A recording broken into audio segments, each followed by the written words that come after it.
Hoje eu recebo o fonoaudiólogo Tiago Ferreira. Nós vamos falar sobre esse assunto, né? Aproveitando aí o Dia Mundial da Voz.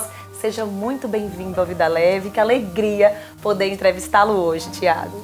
Bom dia, Karine, bom dia a todos. Tiago, esse tema especificamente que a gente vai abordar hoje é muito interessante, porque ele não é tão falado, tão debatido, que é a voz como diagnóstico, né, de doenças. E quando a gente fala diagnóstico de doenças, não somente aquelas que estão diretamente relacionadas à voz, não é verdade? Sim, as pessoas sempre pensam muito na voz do professor, na voz do cantor, do ator, mas quando a gente vai falar em relação à voz ser uma ferramenta, né, uma forma da gente identificar algum problema maior, isso não é tão abordado pela população.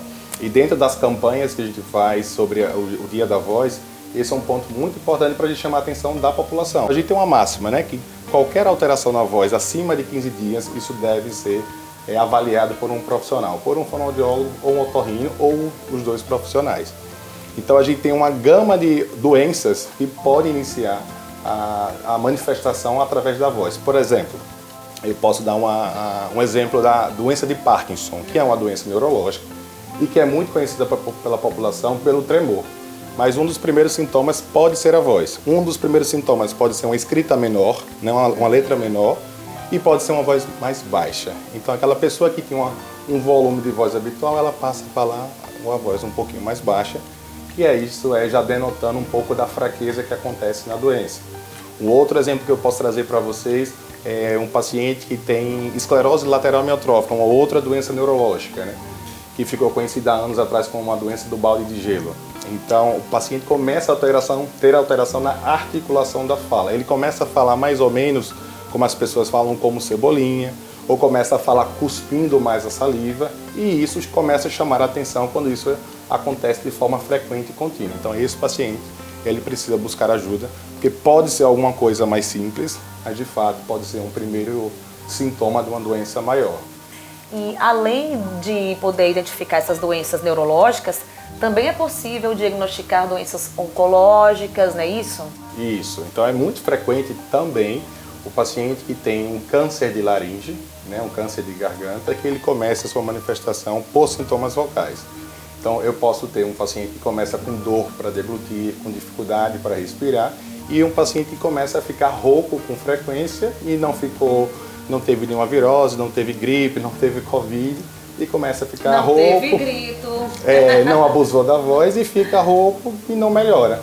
E aí muitos deles começam, bobagem, bobagem, depois passa, usa uma pastilha, usa um spray, usa a receita do vizinho e não melhora.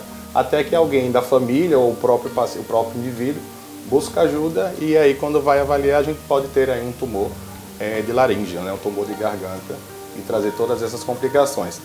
E a gente sabe que existe um estadiamento.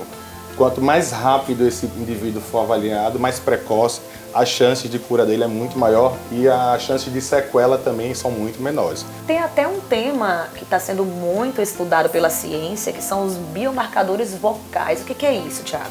Então são marcadores, são parâmetros que a gente avalia, né? Quando a gente vai fazer uma avaliação da voz, a gente faz uma avaliação auditiva, uma avaliação acústica, uma avaliação de exame de imagem, e uma dessas características dentro dessas diferentes avaliações podem ser patognomônicas ou trocando em miúdos, podem ser sinais de alguma doença maior.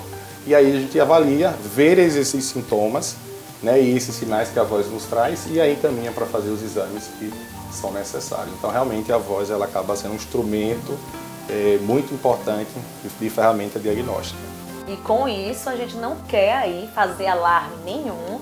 Não é porque você apareceu com uma alteração, né, Tiago, na voz, uma rouquidão, qualquer alteração que seja que, ai meu Deus, será que é alguma coisa grave? Não é essa a nossa intenção, é só para vocês aí de casa entenderem que existe, né, a possibilidade de um diagnóstico através da voz e que é sempre bom procurar um profissional se você percebeu que tem algo aí fora do lugar, não é verdade? Outro ponto que eu acho assim super importante é a relação da voz com as nossas emoções, né? Sim, isso procede, cara. Inclusive também a gente tem pesquisas que falam sobre rastreio de ansiedade e depressão avaliando a voz. Tem uma pesquisa bem interessante que fala sobre isso. Existe uma relação muito importante da voz com o sistema das emoções, que é o sistema límbico.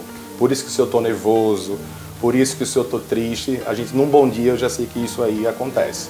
Em relação aos cuidados, né, a gente sabe aí que já é tão batido isso, mas não custa reforçar a hidratação, não fazer excessos com a voz, não é isso, Thiago? Eu vou deixar alguns recados aqui para vocês. Então, beber água sempre ajuda muito, né? Um mito que as pessoas propagam muito que maçã faz bem para a voz, maçã não faz bem diretamente para a voz. Ela ajuda a limpar um pouco aquela secreção que fica na garganta e aí, de forma indireta, ela também colabora com isso.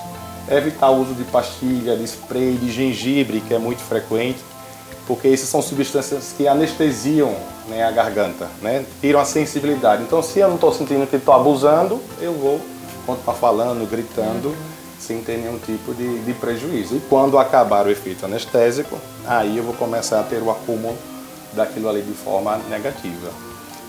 Evitar alimentos ricos em gordura, ricos em condimento, porque existe uma relação importante também com a da voz, com o refluxo.